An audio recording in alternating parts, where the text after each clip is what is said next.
Hello, and welcome to On the Real Side, as we hear our theme song played by the great Walter Davis Jr., who also is the composer of that tune.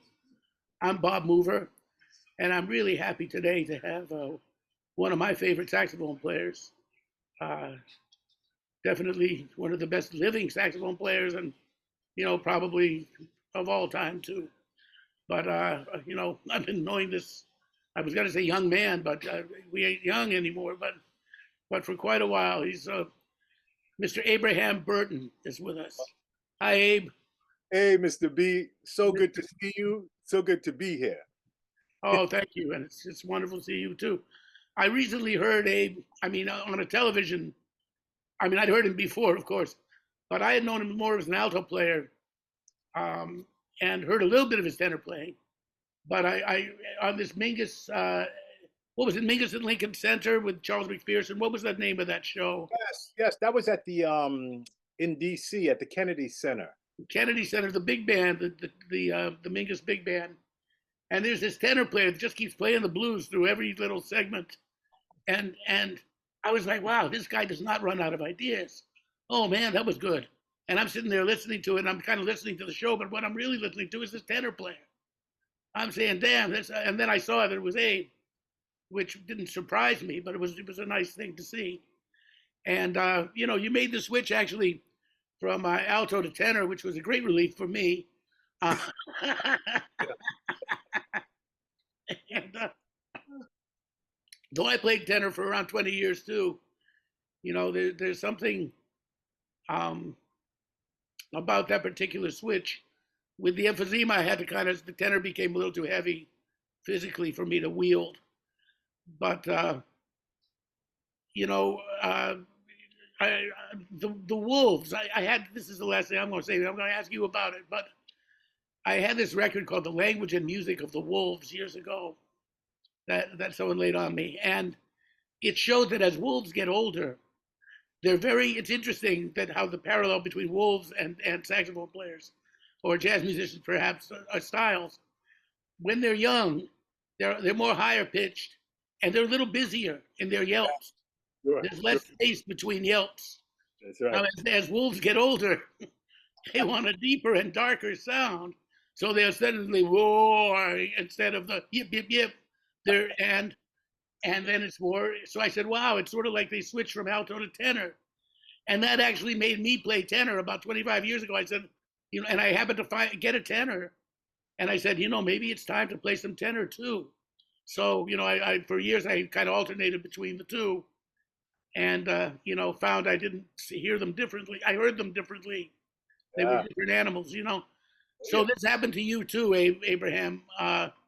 When did you, start? We'll go on to your personal history and everything, but when did the tenor really enter your life and You know, dominate it? for me, I'm tenor at heart almost. It's strange. It's funny, even people today, when they ask me, I always consider myself an alto player. It's strange because alto is like the core, of my heart. I love alto. I hear it. Yeah. But I really love, I love all the players, really. I really do. But I think I was drawn to the tenor players more so. I was always really heavy and I was heavy into tenor players. I Me love too. Yeah, I know what you mean. Dexter, Yeah, Sonny Bordeaux. Rollins. Yeah, sure, of Um, course. Are that you whole, kidding?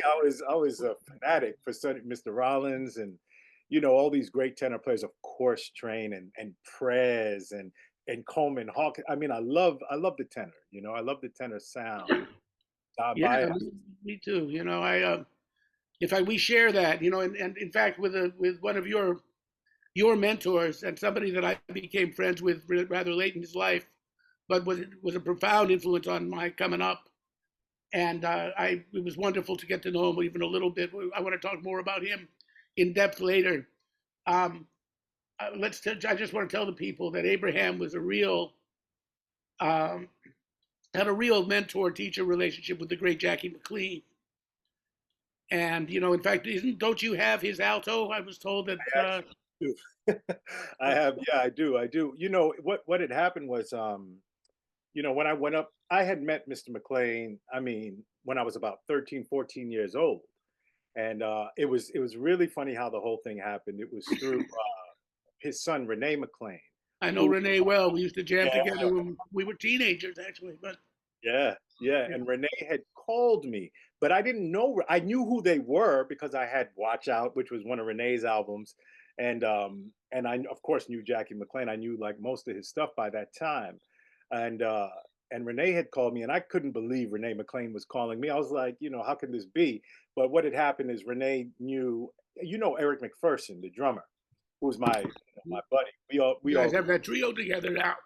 yeah, we grew Other up. projects. Yeah, yeah. And basically Renee was good friends with Eric's mother. And she recommended, hey, why don't you call this young saxophonist? And I think, he'd really appreciate it. And he called me and we ended up going to a rehearsal. He invited me and Eric to a rehearsal. So when we Ah, got to the rehearsal, everybody's walking in and everything. And I meet Renee McLean and everything. And this kind of stubby, kind of stubby, white kind of looking guy, walks in. And, I thought nothing of it. And I'm telling you, the second he put the horn in his mouth, I turned to Eric and I said, that's Jackie McLean.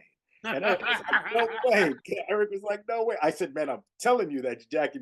I know the sound. And so from there, we just really developed a very, very close relationship. I would call him all the time because I was living in New York. He was in Hartford at the time. And he would send me material and I would play stuff for him over the phone. We became very close. It was much more, it developed over the years, much more than just a teacher and a student. We were actually just people who enjoyed each other's company and, I, I had a just, similar relationship to Sonny Rollins that way. uh, yeah. We would play over the phone, a lot of phone. Right, right. You know You what know, I'm saying. You know what I'm talking about. and and tell each other jokes. Exactly. Are You you know, kidding? Oh yeah. Sonny Rollins doesn't tell jokes like this, but let me tell you one. You know? But yeah, I know exactly that type of mentor relationship. I had a similar thing with Lee Konitz myself too, and ended up making records and touring with actually playing with a little band with Lee. But and you actually played with Jackie too, and you did some collaborations with him that are they recorded? Are there any? No, I never actually like recorded, for a label or anything like that. I never did anything like that with Mr. McLean, but we did many. You know what he used to do is we used to do gigs when I was in college because I ended up going into the University of Hartford where he was teaching. And what he did, because we didn't have any money and stuff, and and he was like, "Man, you need to make some money. Okay, come on, I got some gigs." And so we would go on gigs, and what was great, we would play at the all the what do you call them, like the institutions, the jails, you know. Oh, We would go and visit the jails. jails, mental hospitals, those type of Yeah, yeah, those government types of gigs. Yeah, like that. government gigs. Yeah. Yeah, yeah. But it was amazing. Well, first of all, it was just a great experience. It was my real first exposure playing. But Mhm. but to be there playing with Jackie McLean and Nat Reeves. All I these used to great. play with Nat. Yeah, fine basis. Yeah, man, it was incredible. And Eric would play with us too. So we would record all that material. So I have a lot of bootleg stuff. Of Well, us. somebody should probably put that out. Oh man, there's some great. Eric and I have a set where it was just trio, where it was me, Jackie McLean, and Eric, and we're just Oh, playing. wow. Ooh, it was wide open, Wow. killing. Well, those things. I'm trying to get something out myself now, where Lee Konitz and I did a series of duet concerts. We did a couple of duets at Harvard University, and Yeah, also the Museum of Beaux Arts in Montreal.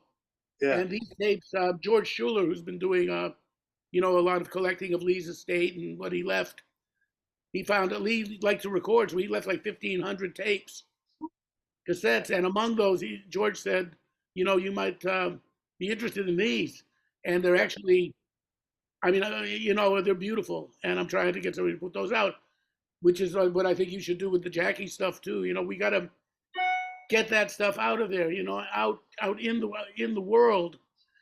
Because there's one reason that I'm always raving about Abraham Burton to people, and people are always saying, "Who's he?" I appreciate And you though, bro.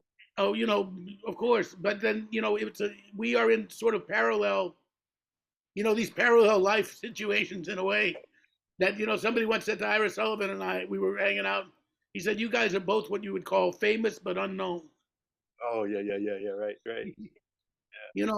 And so these things that you and Jackie, that's a part of the history of the music, and it's an important part of it, and so I really think anybody who's listening for record companies, talk to both of us. That's right. That's right. Well, and boy, we have a deal for you. Yeah, yeah. We don't want a ton of money. We just want to get the shit out there, Yeah, sure, But absolutely. we would like some money too, Yeah. and the estates of our glorious mentors That's right. would also can also use that. But so now that's a funny thing too. How people can have uh, another similarity too is that playing alto like a tenor. Which was where we were just on with this for a minute. When I met Clifford Jordan, he walked up to me at Bradley's one night, and I had never really met Cliff. And he says, we were introduced, Ronnie Matthews, somebody introduced us, and Cliff said, "Oh, I know of you." He said, I've heard of you. He said, "You're the alto player that plays like a tenor player." Yeah, right, right, right. I said, "Oh, that's a nice way to be known, I love that. That's great.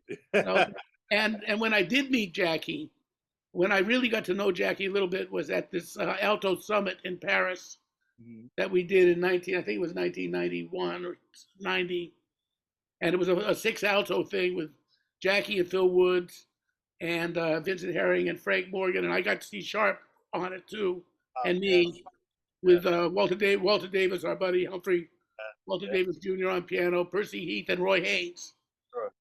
and I got a very beautiful moment when we had to drive back into Paris. Oh, I forget to put these, what's called, this will silence my phone.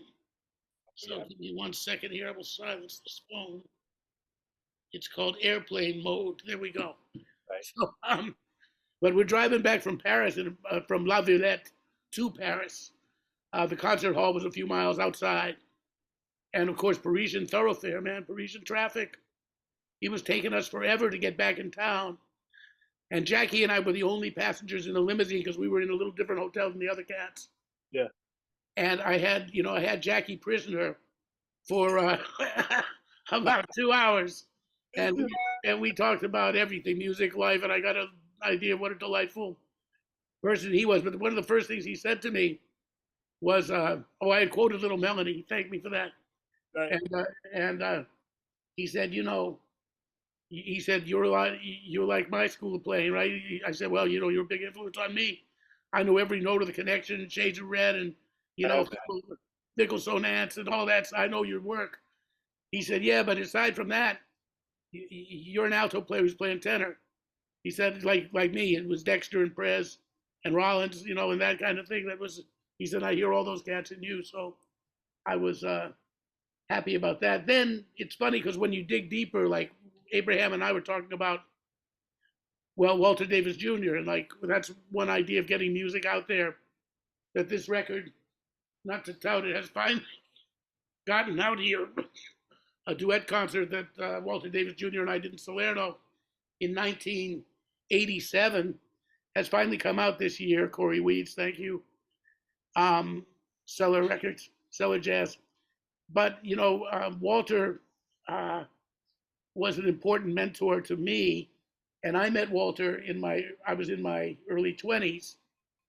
And Abraham had this parallel life experience um, with Walter Davis Jr. as well. People know my story with him. Can you give us an idea of your story with what we called Humphrey, who we called Humphrey? Humphrey. Yeah, man. Mr. Davis, man, he was wow, what a beautiful spirit, you know. He I think the first time I met Mr. Davis might have been when I was actually, what do you call it, auditioning for the new school. Uh-huh. That was the first time, and it was crazy because when I walked in, he knew who I was. And I was like, you know, well, he said, oh yeah. He says, I know you. He says, you're Jackie. He says, you're Jackie McLean's little cat. He was, and I was like, oh man. I was like, yeah, yeah, because I had already been, again, I had met Mr. McLean. Oh boy, when I was 14 or so. So Right, yeah. somehow he knew, and we got to play. He played for the audition and everything, and it was great. And and after that, of course, I kept in touch with him. We kept in touch, and then he came up to the school. Where I ended up going to Hartford, with Jackie McLean, and then that's where we really connected because I'm from New York, so he was always like, "Hey, man, when you're in town, you make sure you call me, and we get together and we'll run music, we'll go over things." And oh man, and we used to do that. We used to hang out and play, or even when he was up in Hartford because I guess he was doing, classes or concerts or whatever it was he would do, but he would always come up early. So we would meet him early and pick him up, and we would find a room and we'd practice, and he'd be, oh man, it was always such a very fruitful environment with Mr. Davis. He was Yeah, very he was fruitful is a good word. He was yeah, I always felt like I was gaining so much just being around him, And he yeah, didn't necessarily talk much about, lessons today are more like, a lot of explanations and stuff. But he didn't really, with me at least, he wasn't talking a whole lot. He was doing more, we would just play, He would like yeah. he was the first person I saw that he was the first time this ever happened to me was with Walter Davis. He said, "What tune do you want to play?" And I was whatever tune I called. There'll never be another you or whatever. And then he would just go, "Okay," and he'd start taking it through the keys. And Yeah. I was like, "Whoa, what's happening? What's going on?" And he'd be like, "Where do you want to do it? Where do you want to do it? Oh, let's try it here." And I'd be like, "Oh man," I was like, other than well, Barry Harris also used to do that because we used to go to the, to the Cultural theater. yeah, the jazz culture when we were kids, and he used to do that kind of stuff too. But Walter Davis was like, he'd just start playing in a key, and he'd be like, "How's this? This is good here." And then he'd be like, "No, you want to do it over here?" He'd be like everywhere but the key I knew it in. You know what I Right. mean? Walter was relentless. He would, yeah, he would, It was yeah, great. and it was funny because he liked that little trickster thing too. Oh, hey man, it's good to see because he lived behind me. I lived on Leroy Street, Uh, and he was living on Hudson Street at that time. right, The Hudson Street apartment, right? right. And so I go up the walk up at Hudson Street, and just drop in on him. He said, just come anytime you feel like it. Sometimes I was, I was there maybe once every week or two at least. I Sure. didn't bug him too much. He was living with who he called his queen, Ronnie. Right. Ronnie was her name. Lovely, lovely woman. Yes. And he had that big dog. You remember his big dog? He had a huge, Oh, that I dog think was a Great Dane. yes. And the dog's name was Eagle. Right. And he made his own clothes. That's another story with Walter. Made a lot of his own. That's right. That's right. He was like a real great tailor type of, he could deal with that kind of stuff. His father had a tailor shop, and he'd learned the Yeah. whole craft. And Oh yeah. but what he would do, you come up and he was always sitting at the piano, he'd say, "What do you feel? What are you feeling?" Right. He'd say, "What are you feeling? Exactly. Yeah. What do you want? What do you want to do? What are you What feeling? you feeling?" And I might say, "Well, how about a little all God's children got rhythm or something like that." He'd say, "Sure," and then there it was, an A flat. Yeah, exactly. This is what I'm saying. He would just, Without asking you or nothing. hey, this is what I mean. He just kind of, and I'd be like, "Wait a minute, what's going on?" And he'd be like, "How's this? This is okay. You want to?" And then he would just shift. He'd say, "Oh, is this better?" And go somewhere else. You know what I mean? I was like, Yeah, "Oh." you know I what never, else he'd do that was, go ahead. no, yeah, no, go ahead. I was just saying I'd never seen that before. What else he'd do that was really funny when we were touring? I had one of those speed dials where if I dialed two, if I dialed one, it was home. If I dialed two, it was Walter Davis Jr. Right, sure. So, because I had to see if he wanted to take a certain gig or this and that, and he loved to say if the gig wasn't happening, he'd go, So what's going on with that gig in Lausanne? I'd say, well, they're still thinking about it. Oh, somebody's talking. That was his favorite expression. Somebody's talking, and that became our code for when something wasn't happening. Right, right, Somebody's right. talking. Somebody's talking. Somebody's talking about it. Yeah, somebody's talking. But he would always be when I dialed two on my speed dial. You'd answer, you'd hear the phone, and you'd think it was a machine because you hear in the background somebody like playing, like, and be,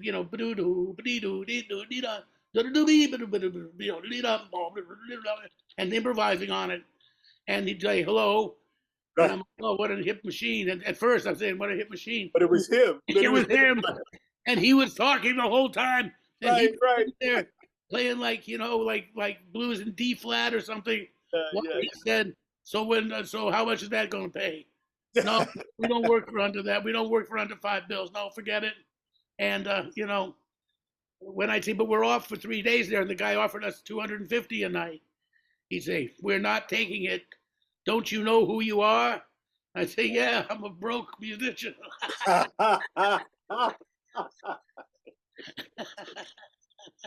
You too much, man. And, the other thing that's interesting with crossing mentors, how Jackie, we both had that.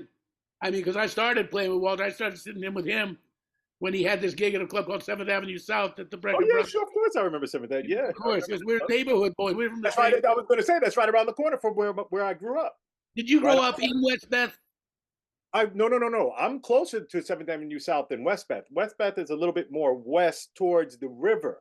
I was on Barrow. I grew up on Barrow and Hudson, right on the corner. Oh So man, it's 2 blocks from Bleecker Street, right across the street from Sweet Basil, right around the corner because 7th Avenue South was right around the corner. right around the corner from there. Well, I lived on Leroy and 7th Avenue South.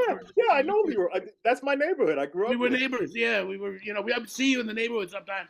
Yeah. But anyway, when I was there, there were a couple of things that sharing that. I would go down and play with Walter. He had those Sunday mornings. Remember, he'd do the Sunday brunches over at 7th Avenue South. Right. And I'd listen to a set, and then he'd invite me to play duets with him. Yeah. And definitely, it was like getting your head chopped off. Playing duets with Humphrey was like, he would you better just hang on for dear life. For dear life. I But mean, he's going right along, he's just going, and playing beautifully too. yeah. That's the other thing I think with him that I learned, he was so in tune with where you were. At least I can tell, he knew where I was and where I was weak, and he would know how to catch me and bring me up, Yes. like me. He was a great accompanist, he can really accompany someone who's playing, he's just an all-around great overall great musician.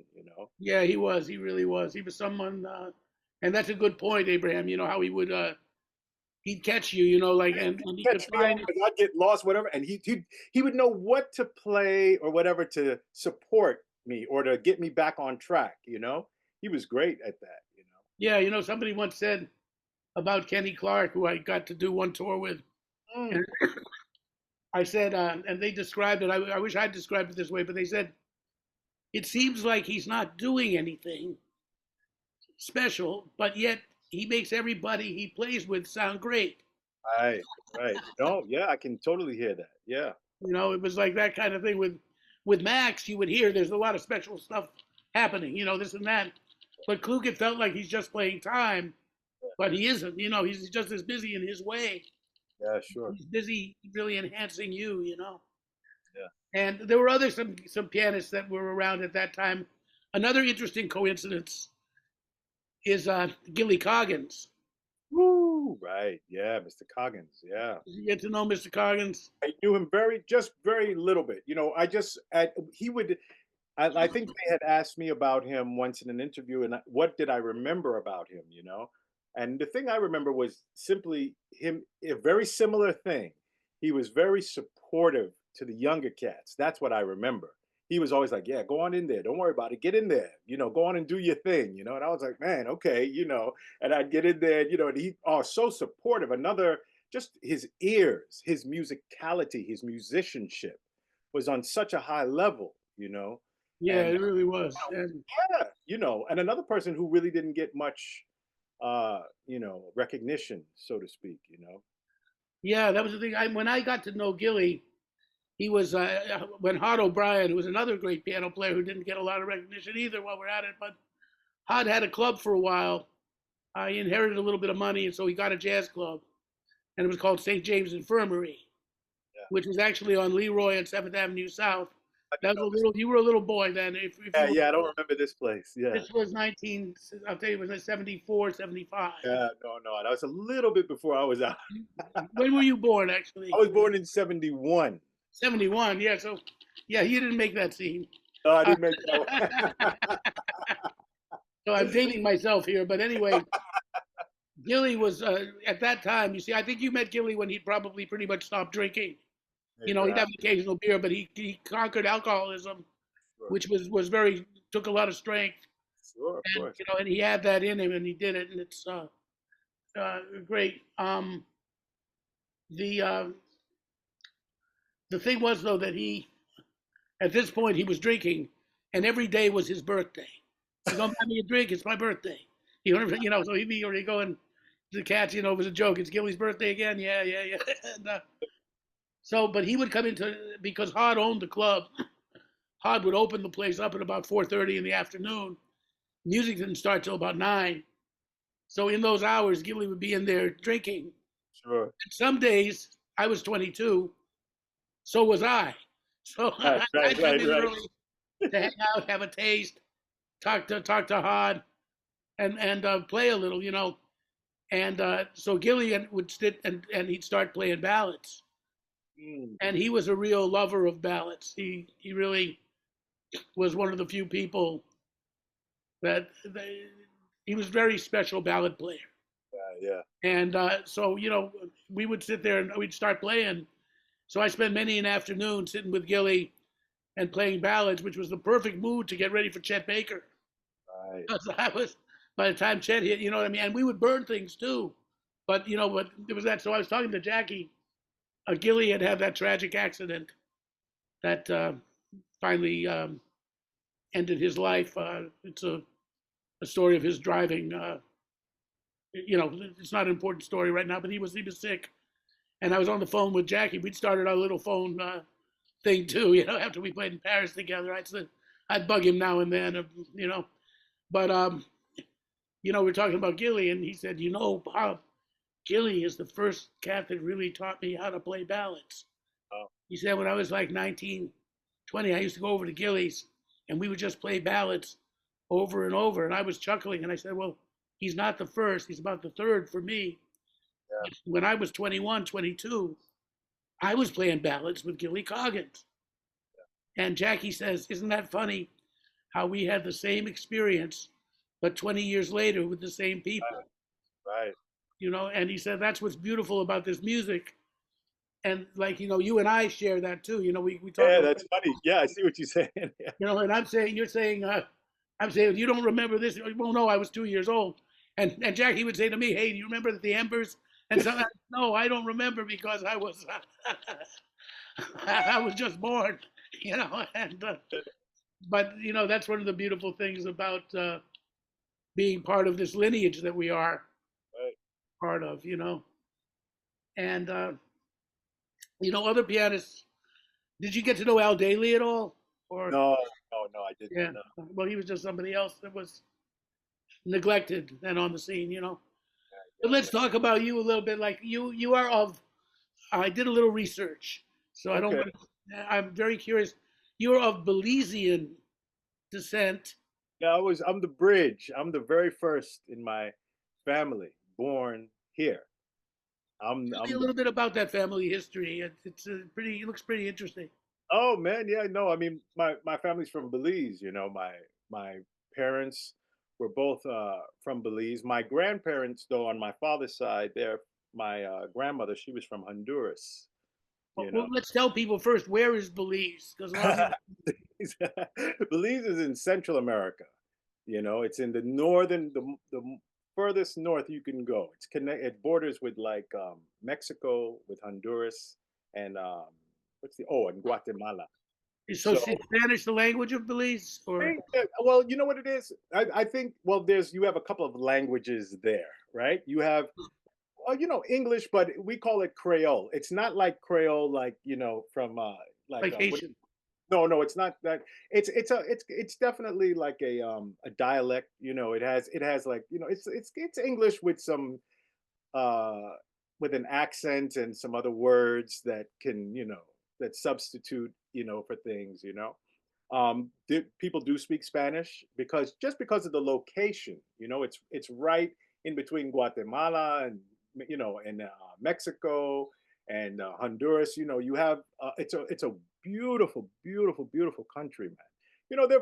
They don't have a whole lot in terms of fancy things and so on, but the culture, the food, the music, the culture is just it's beautiful. It's beautiful. I stay very close to my culture. I think it's very important. You know, and I try to bring my children up in that. My daughter, she's very she's very much into the culture, her culture. How old is she, Abe? My daughter, she's 28, I think, 28 now. She actually just had a baby, so you are actually talking to a grandpa. Grandpa. Yeah. All right. Yes, she just had a little boy, Aja. Who called himself the Bebop Grandpop? I forget. Who's the bebop? I don't know who. Bebop Grandpop. I remember some guy referred to himself as that. I can't remember who right Yeah, now. man. You were Bebop Grandpop. Yeah, yeah. And so, do you speak in your house? This Creole was main Oh, language being spoken in oh your yeah. house. Well, sure. I mean, in my like, with my daughter's mother, she was also from the Caribbean. She's from Puerto Rico. So we spoke. The culture was very much intact then because it's very similar cultures. It's the Caribbean, so they have their uniqueness, all the different countries, but there's a common connection, food wise, language wise, and things of that nature. So yeah, we my daughter got a good taste of that. I after my daughter's mother, I got married to a beautiful woman from Seattle, and she's American, and so we don't. She doesn't speak, she only speaks English, so so we basically speak English in the house. But with my son, I'll speak Creole. My son loves Creole, and and between that and Spanish, we go, in between. He enjoys it. For him, it's a kick. He Oh, gets a that's kick great. out Yeah, of I know they it. like to speak languages, But now musically, like well, I mean, when you came, your grandparents came to New York first. No, no, no. Oh, your parents came. Yeah. I was the first. My brother, I have a brother and sister, but they were born there. They were born in Belize. I was Okay, the first one born here. Yeah. so they came here, and did they settle? Where did they start? Uptown, and then come down to the Oh, village, or I think from what I understand, my dad said when he first got here, he was living in Brooklyn. From what I understand, and then he moved to where he is still to this day in Greenwich Village on Barrow and Hudson. So he settled down there, and we just grew up right there in Greenwich Village. oh yeah, he was a native villager. Yeah, I'm Yeah, born and raised right in Greenwich Village. that's beautiful, Roy. Couldn't have been, a better place in our time for an aspiring You future better. jazz musician to be. I mean, the music was everywhere. Everyone, when I was growing up, I mean, on a regular basis, seeing Blakey or Tony Williams or Max and hanging with these brothers.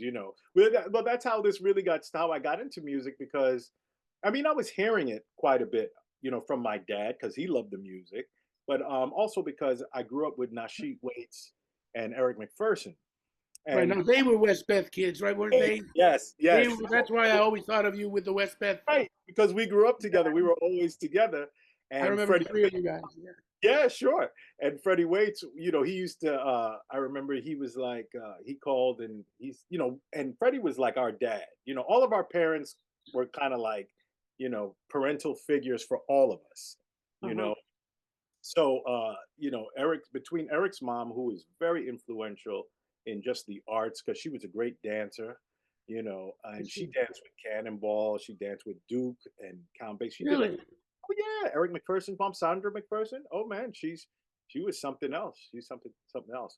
But Freddie Waits, you know, he's the one that really got me into it because he wanted us to roadie for him.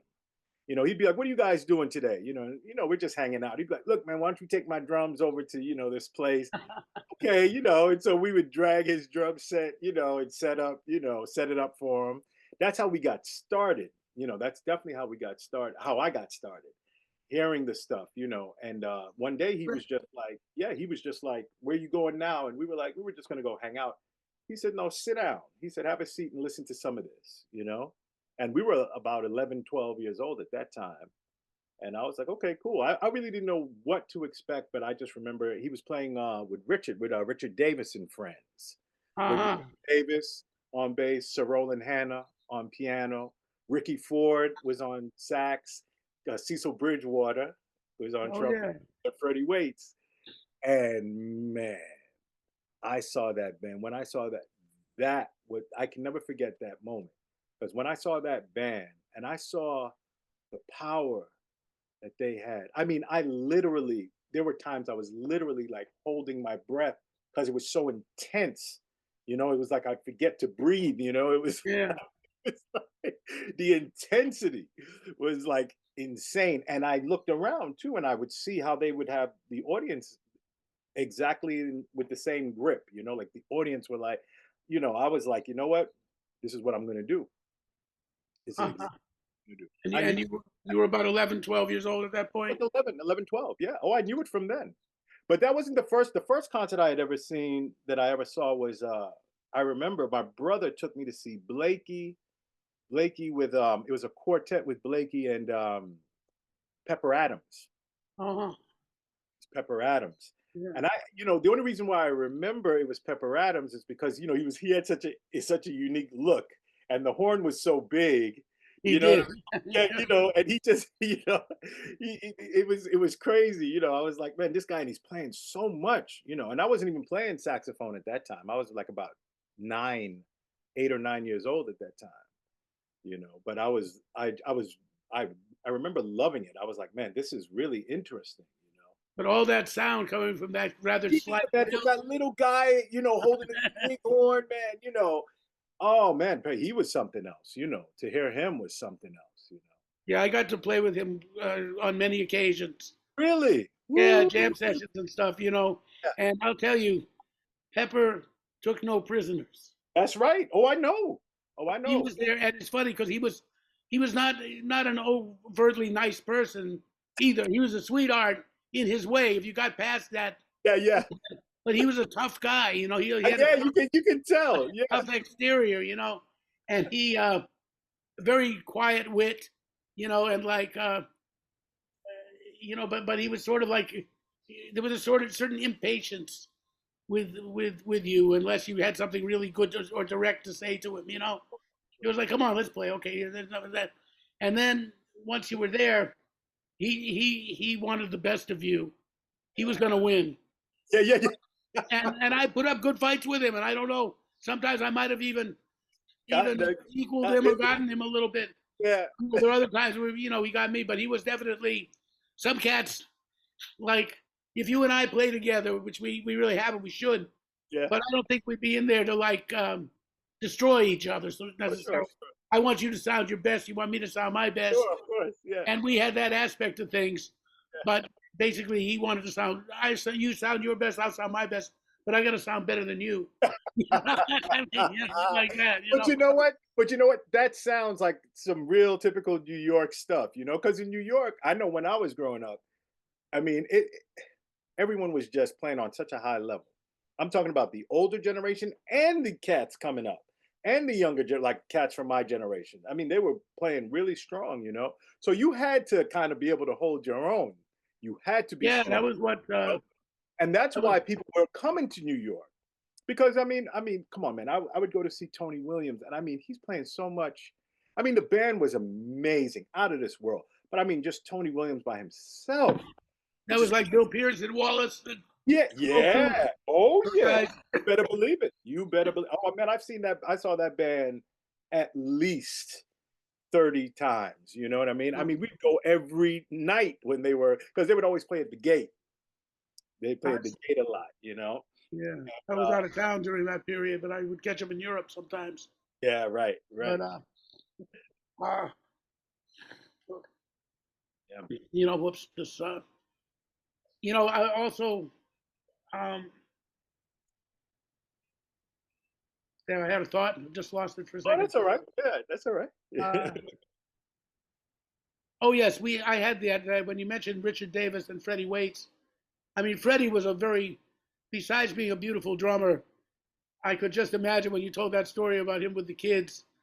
There was something that would make children like Freddie Waits. He was almost fairy tale. Like he had that tall.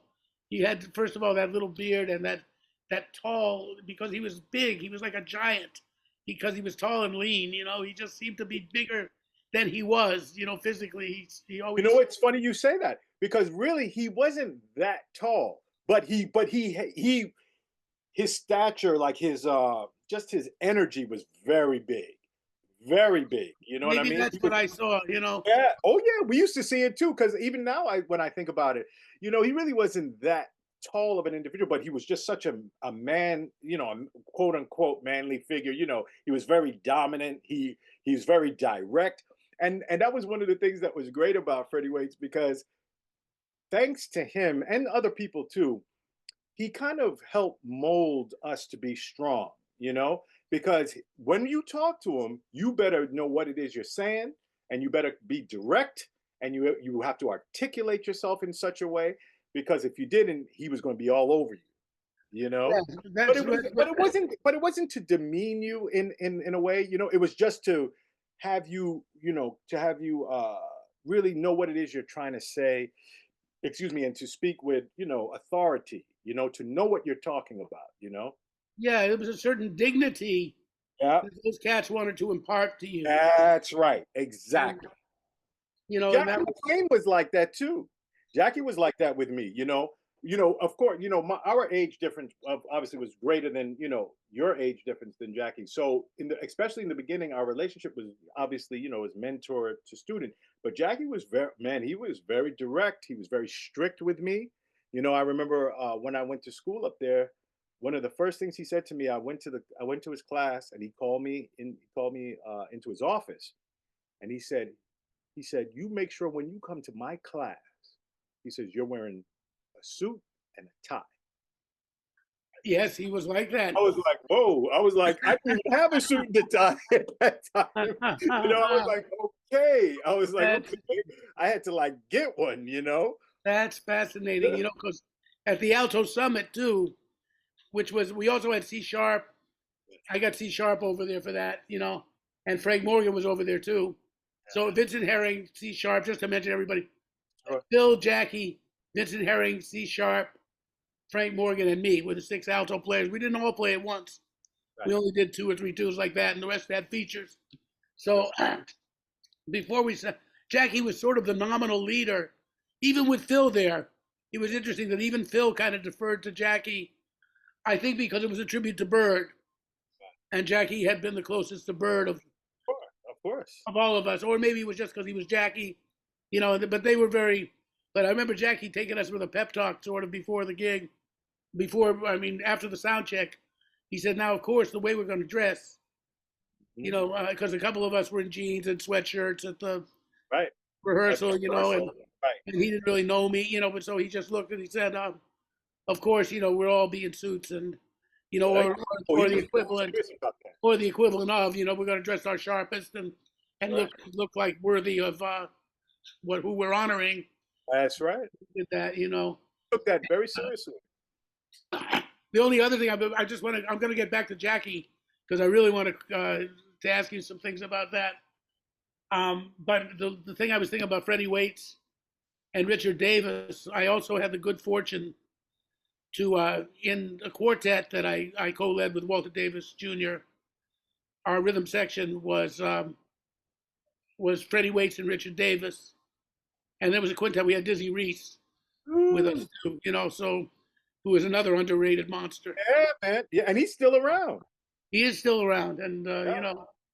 but anyway, just there's certain rhythmic hookups, and I mean, like one night in Paris, and I've told this story before, but just as an example, I got to play a couple of tunes with Percy Heath and Kenny Clark, with Roland Hanna on piano, and that was the closest I ever came to the Horace Silver, Kenny Clark, Percy Heath rhythm section that I consider equal to the Philly Joe Red Garland rhythm section. You know what I mean? To me, Sure, I know what you mean. Sure. apples and oranges. You can't, That's but right. to have a moment and to hear a bass player and drummer hook up like that in lockstep, like that, and then it was the same kind of feeling. I can maybe it hasn't happened enough in my life. Maybe 5 to 10 times I've had hookups with bass players and drummers that said, "You see, this is the way it should be." Yeah, man. I'm with you. So when you played with those two cats, that was like another lesson for me. It's like, oh, this is what swinging is. Yeah. Oh, man, I when I was about 15, maybe 16 at the time.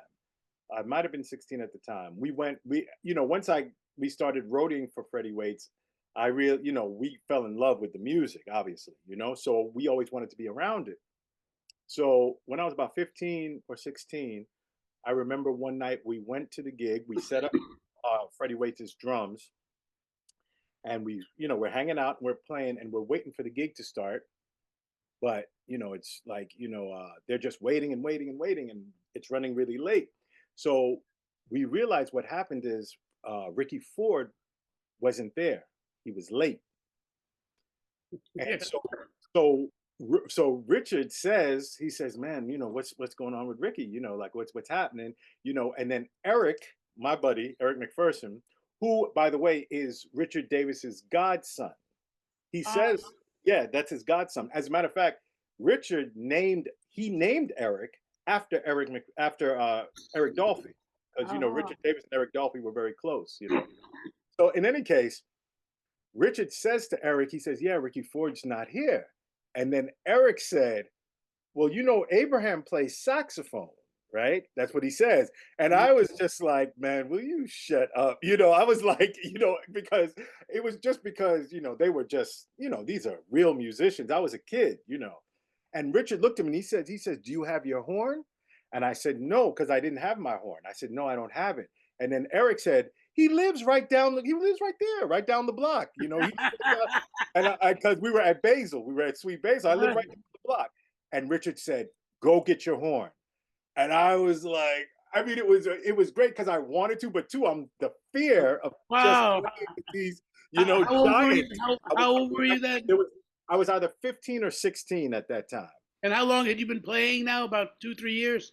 Yeah, like maybe three, because I started around 11, 11, 12, 13, 14. Yeah, about 4 years, But I'm just. You already could play. I could already hear you. I know you were a bitch then, but go ahead. And then I went and got my horn. And as I'm coming back, I'm hoping that Ricky Ford is there, and they're playing, because I'm frightened, I'm scared. And anyway, I get there, no Ricky Ford. And Richard says, "Come on, let's go. Hurry up. Get your horn out." I take out my horn. He says, "What do you know? What do you want to play?" And I was like, man, I didn't know a whole lot of tunes, but I was like, maybe blues or like a blues. He says, "All right, great. Let's play the blues." Great, man. We play the blues. And as I'm playing the blues, Ricky Ford walks in. But Ricky Ford says, "Stay there." He's like, "Stay up there," and they're just, man. And now I'm like, man, and end up playing about 2 or 3 I think after that we might have played like, something like Ciora or something like that, Mm-hmm. And then, so after we were finished, the crowd, of course, because I'm a young kid, they're supportive, and I'm talking about the crowd, the audience, they're supportive. And so as soon as we're done, I'm expecting, maybe Ricky, I'm expecting all of them to be like, "All right, young man, good job, man." Each one of them, one by one, came up to me and like almost took me in a corner, and they were like, "Look, man, the next time you get up there, look, you got to make sure that you turn this way. You got to make sure that," and they start giving me, and I was like, "Yes, sir." I was like, "Okay, yes, sir." And and when you playing that, make sure you play that melody. You didn't play that melody right on such and such. They were very, each one. Richard did it. Freddie Waits did it. Sir Roland Hanna did it. Like each one of them kind of were like instructing me. but it was beautiful because it showed how much they cared. Yes. It showed me, wow, they really care about this, you know? They weren't interested in you're a kid, oh, good job. They were like, look, if you're going to do this thing, look at what this is what you got to do. This is what you have to have together, you know? Wow, what a great lesson. I'm so glad that that happened that night, you know? Yeah, well, I remember when Gene Taylor, bass player, uh, really came down on me one night, and I was like about maybe 20, Hmm. but he didn't like. I had been getting into Conants a little bit and a little too much for his taste. He liked my funkier side, and and and, and he expressed that I had sounded better when I was 19. And that, that like he said, man, whatever you're doing tonight, I don't know what you're trying for, but I'll let you know it's not working and this and that. And he almost brought me to tears. Right.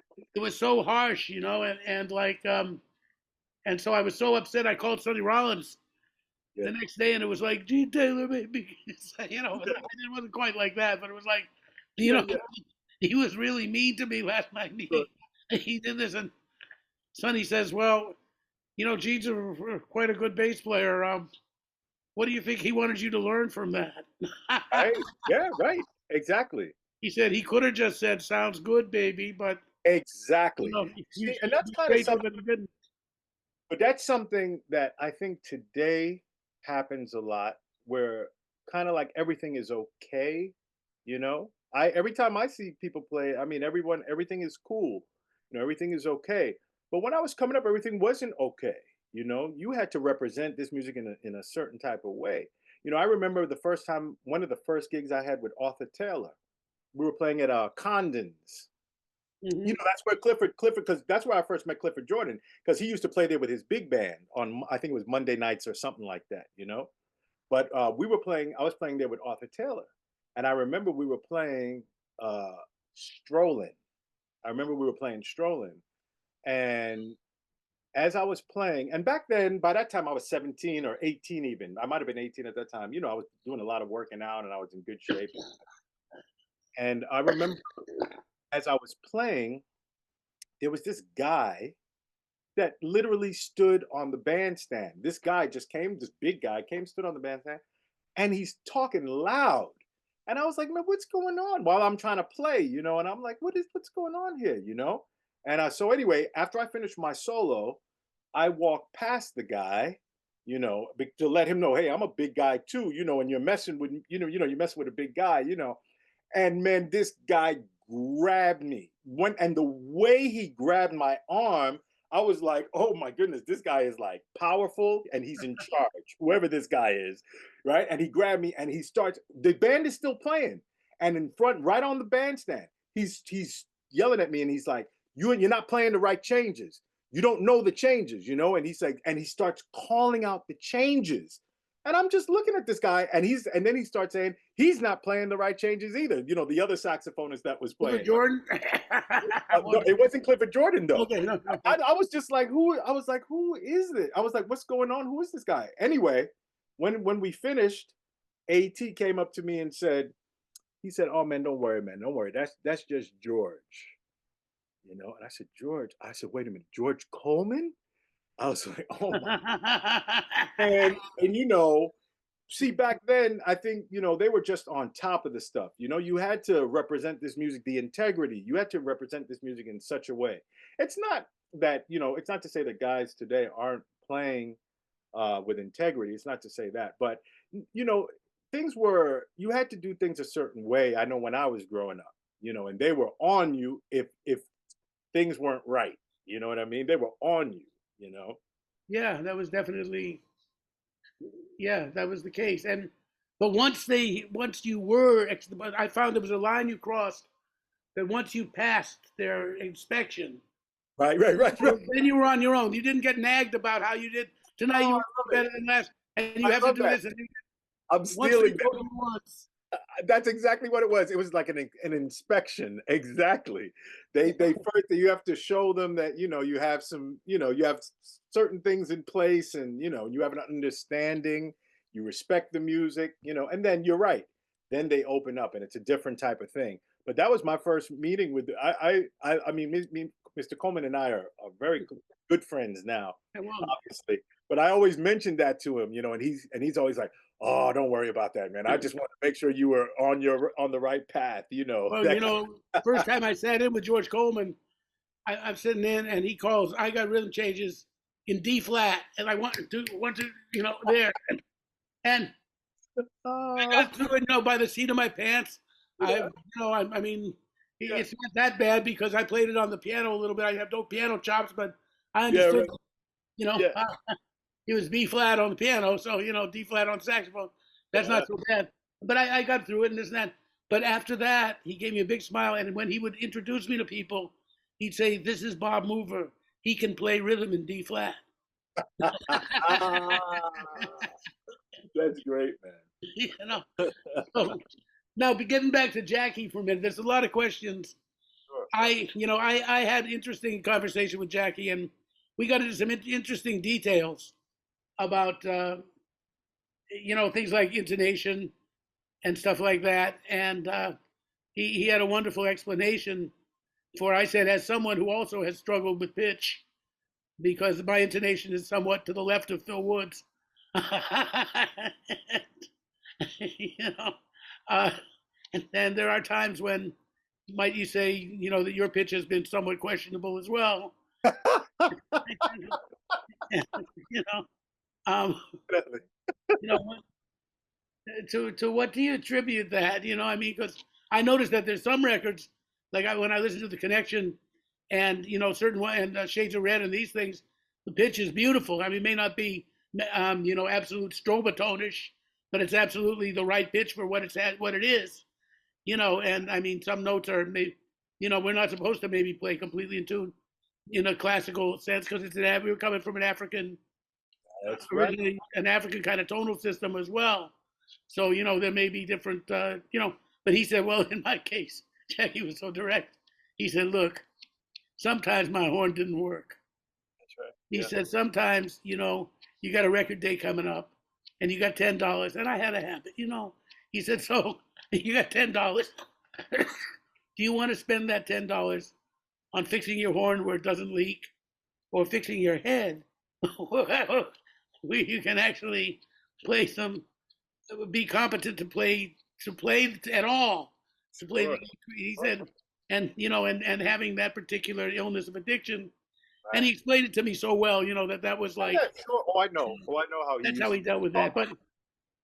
But my questions aren't so much about the dirty stuff in life as to, like, did he hip you to, in other words, we've been having this discussion sometimes with people of, how much is ear playing and how much is this and that. Like, for instance, Phil Woods wanted to bring in, he had this thing he'd written, since it's a tribute to Bird, he wrote a tribute to Benny Carter. He thought maybe we could throw that in. And I'll never forget the plaintive quality of Jackie's voice when he said, Phil, are you really going to make us read? Yeah, yeah, yeah, yeah. Do you really plan to make us read? And I'm with Jackie because I'm not a great sight reader. I mean, I can memorize. Give Sure, me the sure. card, I'll take it home, I'll learn it, but don't stick it in front of me. Yeah, yeah, yeah, So, but as far as knowing chord changes and stuff, when Jackie and you hung out and talked and even had how much did he actually like, did he play some piano? I imagine he played some piano Oh, pretty oh, well. you better believe he did. I imagine he did, yeah. Oh, Jackie McLean plays some beautiful piano. I don't know where he learned it from exactly. I know he spent a lot of time around Bud and Monk and also obviously Walter Davis and all these great musicians. But no, Jackie McLean plays some beautiful piano, man. Right, and Beautiful. so he knew, like, as far as changes and Oh yeah. substitutions and all that, he was a very, Listen, very knowledgeable. I mean, it's in his playing. listen. I'm going to tell you this. And this is just from what I've seen, and I was around him quite a bit throughout different stages of my life. You know, Jackie McLean, he knew about chord changes very well. He knew changes. He knew how to dissect them. He knew he could play piano, and as quiet as it's kept. And I think something that I actually thought was very beautiful about Jackie McLean.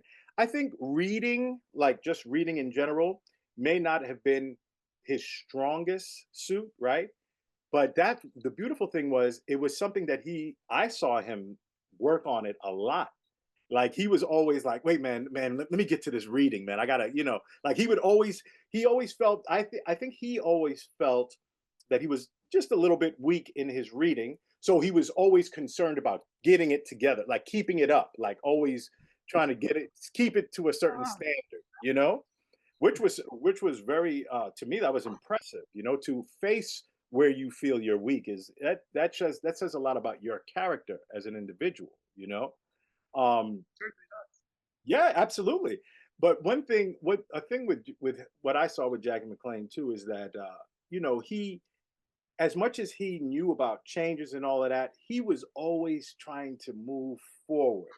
Like as much as his core and he loved Bird and all of that stuff and all of that can never be erased. That's a part of who he was. But he was also always looking and reaching for other ways of playing, other ways of approaching the music. You know what I mean? So if that also that included, like, if you had to leave, your the safe zone of playing on the changes and just playing, licks and lines and stuff, playing, he would leave it to try to see if he can get to something else, if he can find something. And to me, that's what I really loved about Jackie McLean. He was progressive. He was always moving, always changing. Listen to the stuff he did, early, whatever it might be, a connection or whatever. But then Right. go and listen to the stuff he did in the '70s, with That Freedom Ring and yeah, well, no, no, no, that's that's still the '60s. That's still the yeah, '60s. that's '60s. But let's use that as an example, like Let Freedom Ring. But then if you go to the '70s and check out stuff like New York Calling, the stuff he did with Michael Carvin, Michael uh, Carvin, duets. Antiquity. That's like, ooh, that's very progressive. That's some different sounding stuff. And then even as you move into the '80s, when he developed that group with Nat Reeves and Hotep Galetta and Carl Allen and Renee McLean, just the way he's playing on those albums, he's constantly evolving. This to me is what I love about Jackie McLean, and I think that there were some players like that. Obviously, Coltrane is another player like that. He was constantly adding or evolving, pushing forward, trying to find something, a different way to explore this music, And I think Jackie McLean doesn't get enough credit for that. I think Jackie McLean 100% is in that basket of musicians that are always pushing the envelope. Even stuff like One Step Beyond or Demon Dance. That stuff is from the '60s, but it's like it's on the edge, man. It's borderline, kind of being quote unquote open or free or whatever, people want to Yeah, label. Demon Dance had some interesting stuff on that bass player, Yeah, Scotty. man. Yeah, there's some other stuff on there. Yeah, it was different. And Yeah. so then when I guess the group that you may be best known to have played with besides the Mingus Dynasty band is the Arthur Oh, Taylor sure. Yeah. Whalers band. Oh, And that's unbelievable. I think of that all the time. AT by far, I think I learned the most about just about music, how to play through Arthur Taylor by far. He taught me about music. And I'm not talking about chord changes and stuff like that, I remember the very first rehearsal I had with AT. I was 17. He called me. I went down to his place, and he said to me, he says, "What do you want to play?" That's what he said. What do you want to play? And I said, "Oh, this is going to be perfect." I said, "Let's play tune up," because I'm figuring, okay, we're going to start with tune up, but I'm going to go into countdown. You is this understand? just the two of you, or you with the whole band? Just me and him. Okay. I was kind of like, "Where is everybody?" And AT literally said, he was like, "No, it's just me and you." And I said, "Okay, cool," which was fine with me because I grew up playing duets with Nasheed Waits and Eric McPherson all the time. That's how we would Right. practice, just playing, I did a lot of And that too. yeah, so yeah, The yeah, drummers and me. exactly. So So I was excited. I was like, "Oh, great, man! I'm gonna play tune up, but I'm gonna play countdown changes." You know, Right, that'll impress him. which should right should which should now think now you know what I think back how you know how funny it is. I'm thinking I'm going to impress Arthur Taylor, who has played with Coltrane, you know, who's played with everybody. Bird played and recorded with Bud Bird. Ah, the You sweet know, arrogance, the sweet arrogance of youth. I had that too. I say, how could I have thought that? yeah, Sometimes I look yeah, back, you know, I was, what? it was a good thought. It was a good Yeah, thought. You know what I mean? as a thought, which should have stayed there, but Yeah, it should have stayed as a thought. So the funny thing was, we start playing. He says, "Okay, let's play." And we start, and I play. Now you know tune up, and you know how simple it is. You know the melody. I play the melody, and immediately, you know, I'm going into my countdown stuff. You know, and AT man, and I'm sure you know back then, the cats when they hit the snare drum, whack, man, I literally jumped. I never heard anything like that before. You know and I stopped, and AT stopped. You know, and he was kind of just looking to the side. You know, He's going like, And I said, and he says, "Okay, let's do it again." He says, "Play it again. Let's try it again." I said, "Okay." We play the melody, and then I go into countdown. You know, whack, and he hit the snare drum again, and he stood up this time. And really, for the first time, he looked at me. You know, and I said, "Is everything okay?" And he looked at me, and he said, "No, man." He said, "No, everything is not okay." He said, "I'm still waiting for you to play the melody right." I was like, oh, and he said, "You can put your horn away." That's what he said. He said, "You can put your horn away." I was like, "Oh man!" I was practically in tears because I was like, "Man, I didn't even get a chance to play. What did I do wrong? I didn't understand." Man, little did I know, I was about to embark on one of the greatest days of my life in terms of just absorbing information. You know, AT said, "Put your stuff away." He says, "Come with me," and we went into his living room, and man, for at least 3 hours, if not more, nothing but Sarah Vaughan, Nat King Cole. He introduced, he introduced me to Paul Gonsalves. I didn't know who Paul Gonsalves was before that. You know, Sonny Rollins.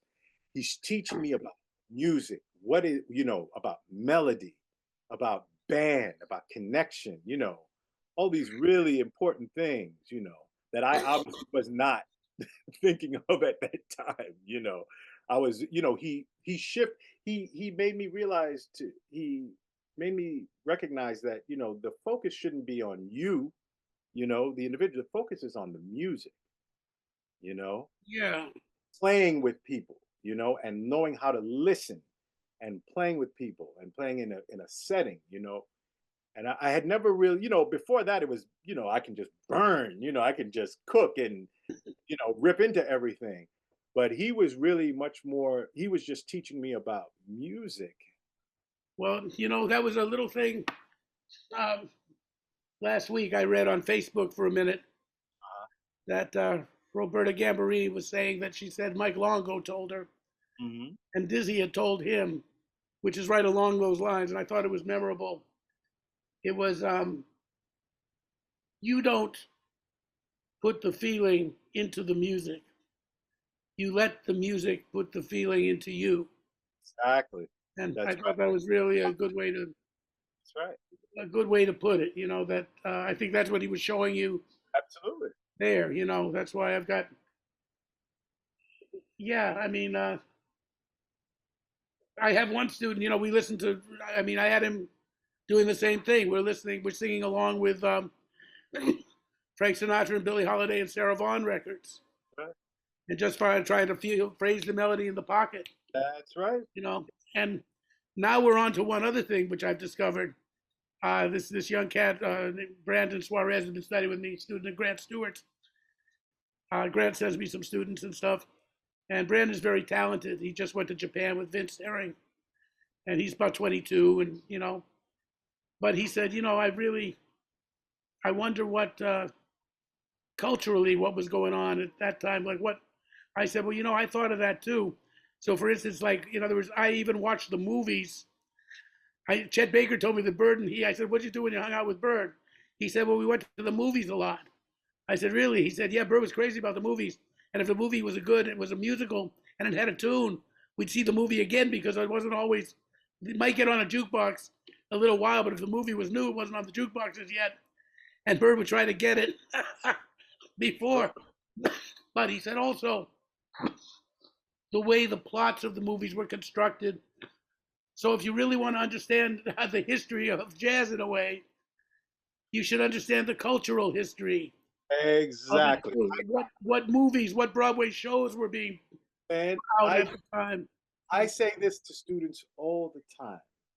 You have, what's important when you go back and you listen to something, the music is a reflection of what was happening at the time, And the more you get into what, eras, like what was happening, what kind of culturally what was going on, socially what was going on, politically what was going on, it starts to really just give you better insight to the music, why people were playing the way they were playing, what were the statements they were trying to convey. Everything is relevant. The music is relevant to the times. And each era has very unique, has a unique sound and unique things that were happening during that time. And it just helps when you go and you check out, like you said, the movies. I never thought to say movies though, but the movies, that's a great idea too. You go and you see what was going on, you see what was happening culturally. For instance, there's a movie called Blues in the Night, which is about a band on the road. Okay. And it's made in the 40s, I think early 40s. And my friend Tony Castellano had said to me that this movie was something that made him, he decided he wanted to be a musician. He was like 9 years old when he saw it, 10 years old, but just the story of these people on the road. And it's got music by Harold Arlen and Johnny Mercer. Yeah. It's where the song "This Time the Dream's on Me" came from. So you hear that was a favorite of Charlie Parker. You said, "But so day we'll be close together, wait and see." Right. Yeah. So there is the source of that song, and the story is like it's like a musician singer falling in love with the singer, falling without, and it's as realistic as movies at that time could be. But it wasn't overly. It was an interesting movie. That it was sort of like a little closer to reality than some other music movies, Yeah. But I mean, this was music about musicians, and so this was something that, like, you hear Bird playing "This Time the Dream's on Me." He had probably recently, or not so recently, within those last few years, he had seen that movie. Right. And and I say, and that's why, the learning the lyrics and the idea of phrasing within a lyric. I tell him there's not a Charlie Parker. You can't hear Charlie Parker or Lester Young, Coleman Hawkins, any of these cats play a chorus where you couldn't sing the melody perfectly against. Yeah, absolutely, man. Yeah. It's funny when I often tell people, students will ask me, what is your process, of learning tunes, and I can't say that this would be for every single tune, but I can say this for ballads, especially when I'm learning a ballad. Like if there's a particular ballad, all right, I want to play this ballad and so on and so forth. I go through a whole process where first I just want to hear it. I just listen to it. And I might do that. Obviously, it's got to be a situation where I have time, but I might listen to it for a week. And in that week, just learn the melody, just learn the words, learn the lyrics, where I can sing those lyrics totally. Then my next move is the piano. I'll put it on piano. And I need to be able to sing those lyrics and play the piano and see how those lyrics fit over those changes. By the time I do all of that, I already know the tune on my horn. I don't even really have to go and now learn the tune. Man, as soon as I pick up my horn, it's there. Exactly. I have the same process. Yeah. I do exactly like that, and and I mean, I'll I might play the version if I have, Sarah Vaughan's record of Deep Purple. Yeah. I might listen to that for 2 weeks. Yeah. At least 5 times a day, you know what I mean? Exactly. And then now with the internet, the thing that's interesting, which is really hard when I was coming up, if you wanted to find, well, I wonder what this song sounded like before jazz musicians got a hold of it. Mm-hmm. In other words, like who sang it before Sarah Vaughan? Right. Now you could just look up the song and go to the internet. Right. And it'll show you the 1923 Jeanette MacDonald version of what the song was, sung in the most square way possible. Exactly. And And then but I tell people, listen, if you have to go to straight ahead versions, Sinatra is always very close Man, to you're melody. saying the same stuff I tell my students. You know what I always say? I say what I do. I first, look. There's no question when you talk about obviously Billie Holiday or even Sarah Vaughan. I mean, these are. I mean, this is like the cream of the crop. This is the top of the line, right? But what I tell my students is, you want to try to get what I do is I want actually because they're so amazing. They're really stylists, so to Right, speak. exactly.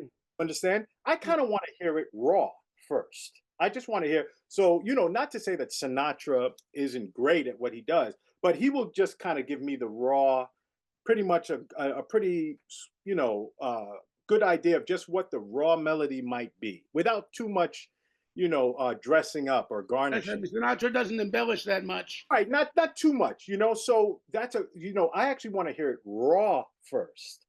That way, when I do see what Billie Holiday did with it, or Sarah Vaughan, or someone of that, Yeah. caliber, then I'm like, wow, or even a Nat King Cole. Nat King Cole is beautiful. He's such a beautiful voice and a beautiful way of interpreting music. But he's also pretty. He'll give you pretty much what's there. This is the song. Yeah, so will the Ella songbooks, I find. Yes, Those are yes, good because Norman that's, Granz was keeping her close to those. Oh, she that's might have been right. too. Exactly, But those exactly. melodies are very close. She doesn't really Yeah, change them very up too much. close. Exactly. I think it's important to have that, just to hear it. And then, because then when you hear other people sing it and see what they did with it, wow, you can really appreciate it. You're like, wow, look how she heard that, or this person heard, this melody. But I think it's important to do that, especially with ballads.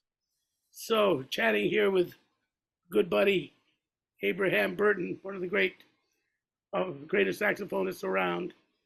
Uh, we've been having quite a pleasant and interesting conversation the last couple of hours. And Time, we're having a good time. yeah, anything, Abraham, as Ira Sullivan used to say, have we left any turn unstoned? Uh, I mean, we chatted about some great things, man. Some important people, good times. Yeah, what about the Mingus Dynasty thing, and how long have you been doing that? And we'll talk about maybe some of the cats on that. And any thoughts on that? Random thoughts?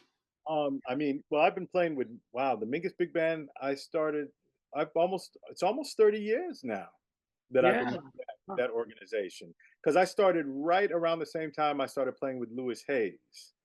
That was all of that stuff happened kind of right after Arthur Taylor, because Arthur Taylor passed away in '95, and then I got the call from almost simultaneously the call from Louis Hayes and from Roy Haynes. They both called me at the same time, and I was playing with both of them. Let's talk about that. We didn't really get to that. Why don't we? Yeah, your thoughts on? I knew that you'd played with him, but I didn't really know how extensively. So Yeah, please well, like that. Lou, I've been playing with. Woo, boy, I've been playing with Lou since then. So it's been about 30 years. Just about 30 years. We've done about maybe 8 or 9 albums now, maybe 10. Maybe it's about 10 albums now, just over the years, and touring and playing. And I mean, Louis Hayes has just become. I mean, he's just family. Well, he's one of the greatest drummers ever. Oh, I mean, are they under his name? Your recordings? yeah, sure. Yeah. Under his. Oh Okay. yeah. Oh yeah, all his the last because he also has the Legacy Band, which is with like Vince Herring. Often it's with Vince Herring and a bunch of other really great musicians. But he has his own group where he does a lot of his own writing and stuff. And that's the group that I play with.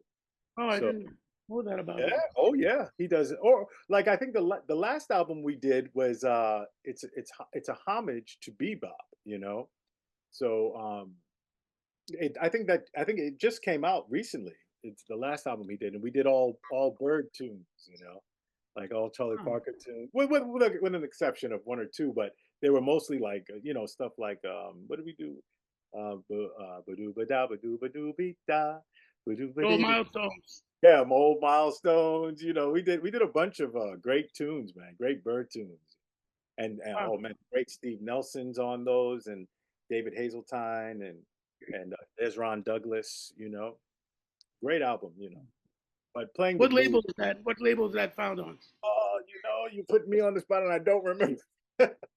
I don't remember exactly, and I have a copy. It's probably in my cabinet there, but yeah, that's out. It just came out. Just under Louis Hayes, he has his stuff out. So I never got to know him. I met him a couple times, but I never was in those, in those circles with him. I regret that. In fact, just yesterday I was revisiting Shades of Red with Jackie and Tina Brooks and sure, of course, yeah. And maybe I'd love to contact him about this. If you talk to him, could you perhaps put in a word for us? Oh, absolutely. Are you kidding? Of course. Yeah. Lou is great. He's so down to earth. He's just he's I always tell people obviously he's a jazz legend. He's a giant, obviously. But what people might not know is, man, he's just such a great person, just a person. He's very sharp. Louis Hayes, you really better know what you're talking about, because Louis is quiet. He's kind of quiet, but if you say something that's not correct, he'll come right in and he'll say, no, that's not right, and he's very sharp and he's always listening, and he's hilarious. What a character he is. His character is great. He's one of the funniest people I know. He's all feeling good and having a good time. How old is he now? He must be 90. No. Lou, let me see. He was born in 37. So he's just about 87 now. He's about 87. He's May 31st. I think his birthday is the 31st of May. So yeah, he just had his birthday, and we were playing down in DC for his birthday. Oh my goodness gracious. Lou sounded amazing. Man, we just played we played it for the Bird Festival. Oh, Lou was killing it. Lou sounds so great. It's crazy. I always tell him, I said, you know what, Lou? It's crazy. You would think after 30 years, I might feel like, you're slowing down. I constantly feel like I'm trying to keep up with him. Wow. His drive, the way he drives, Oh man, it's crazy. Yeah, he's phenomenal. And then of course Roy Haynes. Somebody once said to me, Roy Haynes, he's too full of himself. I said, no, he's Roy Haynes. That's right. I mean, leave him alone, because Roy. And you're not. He's Roy Haynes, and you're not. And he'll let you know that. You better believe that. You better believe. I think one of the first times I met him, one of the first things. Well, he used to always come, because him and Arthur Taylor were very close. They were very close. So he used to always come out whenever I was playing with AT. And when AT passed, he said to me, about a year after, he called me. And he said, yeah, man. He says, yeah, okay. AT's been gone for a while now, and I think the respect has been paid. He says, I think it's about time that we play, and I was like, whoa, are you kidding? Absolutely. I'd love to play with you, And it was great, because we had a rehearsal. I said, are we going to rehearse? He was like, rehearsal? He was like, well, man, all right, man, you want a rehearsal? He says, okay. He says, meet me at this rehearsing place and we'll rehearse. I said, great. So when I get there, Craig Handy is there. Oh, yeah. David Kikowski is on piano, and Dwayne Burno is there. And they're pretty much wrapping up a rehearsal. And I was like, wait a minute, you told me, 5 o'clock, let's say, it was like, and he said, yeah, he says, that's right. He said, yeah, that's correct. He says, okay, you ready for the rehearsal? He said, all right, guys, let's play such and such. And they played it one time. He says, okay, you got that tune? He said, good. He said, let's play such and such. And they played, there was no music. They were just playing all these tunes. And then after they would finish the tune, he'd look at me and say, you got that one? And I was like, I don't even know the tune, And he was like, these are the tunes we're playing, and this is how it goes. So, and we were leaving, that was like on a Wednesday or a Thursday. We were leaving that Friday for Europe, So it was like, whew, I had to learn all of these tunes really fast, and I don't think I knew any of them, like. Yeah, really, he had some parts for you. He had no music. They just played it. all he was doing was like, okay, we're just gonna play this for you real quick, and just played it once, and that's it, and And, that's how the tune goes. had they been recorded in the past, and there were places you could find them? Eventually I had to do that kind of homework. How did you go about learning them? That's my question. That's what I had to do. You know, well, Craig Handy and I are really close friends. We're very close. Craig has been a huge, also in a not only just a friend, but in a way a mentor as well. You know, throughout the years, Craig Handy. So afterwards, you know, I was like, Craig, you got to help me out with this. He was like, yeah, don't worry, don't worry. I'll get you the tune. You know, I'll show you the tunes, and you know, I learned them real. I'm pretty good. My ear is pretty good. You know, I've Yeah. always had a really good ear. So you know, I was able to pick this stuff up pretty quickly. You know. But yeah, you know, playing with him, wow, what he's a monster, man. Monster. You know. Yeah. Well, that's that's beautiful, man. And so what's coming up for you?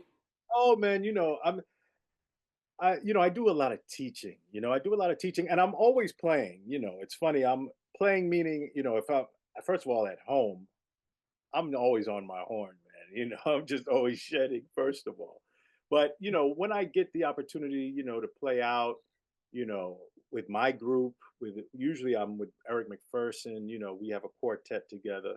And you know, it's always great playing with him. Who are the other cats usually? You have you You know, for a long time I was playing with David Bryan. Do you know David? David Bryan? He actually he moved to Japan actually.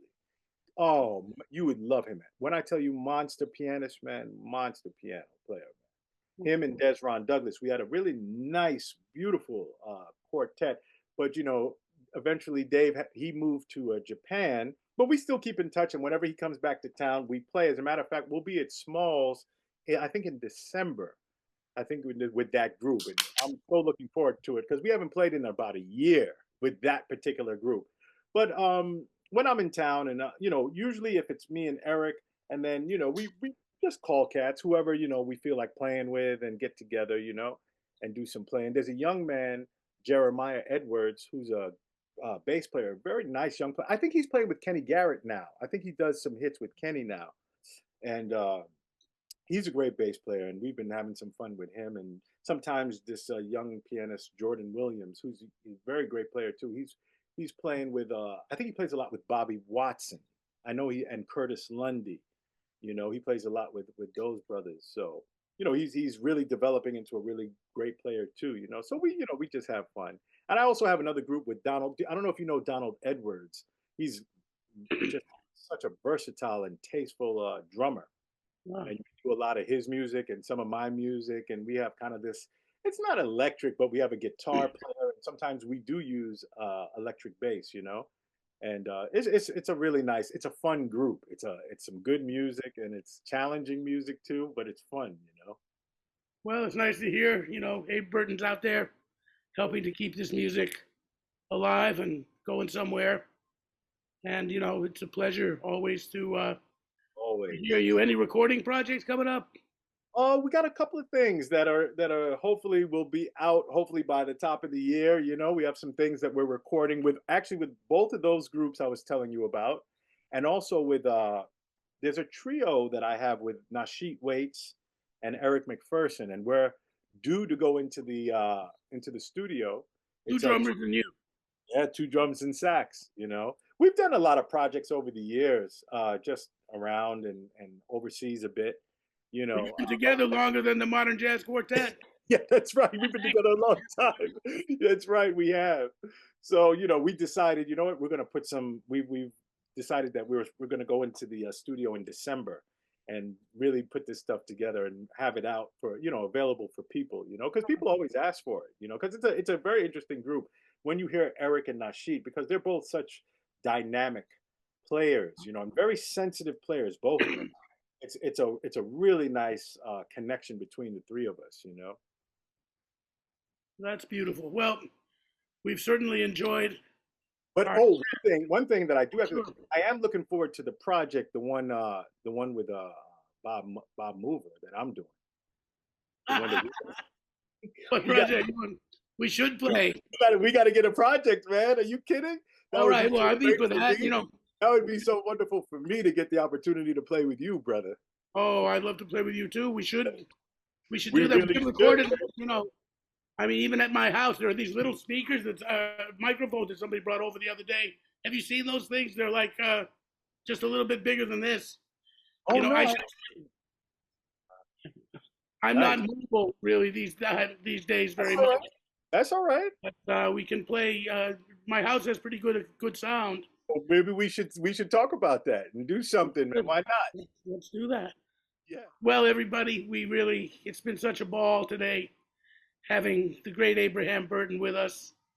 And, it's been very educational for me and just a lot of fun to do. And thank you so much, Abe, for being here and Thank making you. my day and our week. Thank you very much, Jesse Kaiser, for having put this all together and helping us with the recording and all the images you'll see. It's her editing that takes care of all that, and she does such a great job.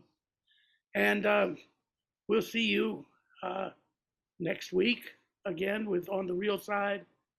And if it does help us if you do subscribe to us, and that information will be flashing on your screen because I never announce it right. So, we're gonna have you'll know all about that, but it really does help us. So thank you all for tuning in.